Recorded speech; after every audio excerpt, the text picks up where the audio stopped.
This is a short video to show you how to use the dishwasher at Willow Lodge.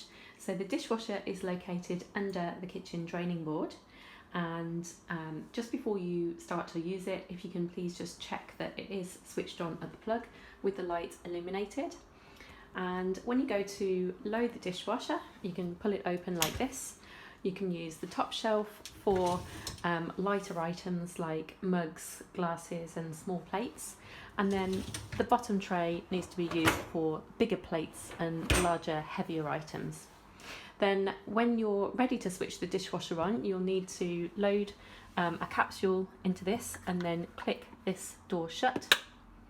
The capsules can be found in the cupboard underneath the sink. Just here you'll find some capsules there for your use.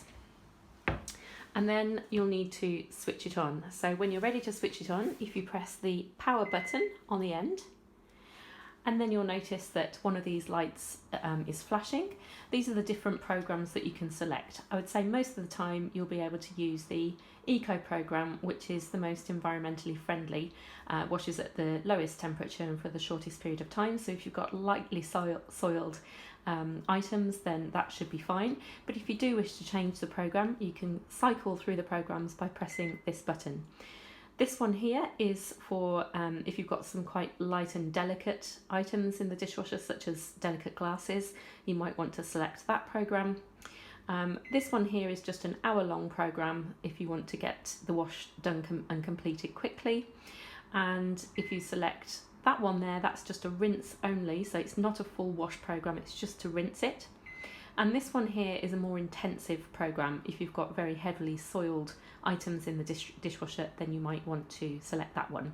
Let's say you're going for the Eco one. As soon as you're happy with that, you can then shut the dishwasher and the program will start. Or what you can do is you can select a time delay. So if you would like it to start in 6 hours time, then you can select this one and 6 hours is illuminated. Or you can select it to start in 9 hours time, or you can press it again to remove the time delay altogether. But if you're happy for it to start straight away, you can leave that one selected and just close the door. If you push it fully, then it will start after a few seconds. If you do realise that you've left anything out of the dishwasher and you want to add it in, then you can just open the door and the cycle will automatically stop. You can add your item in, close the door again, and it will just restart. Hope that helps. Thank you.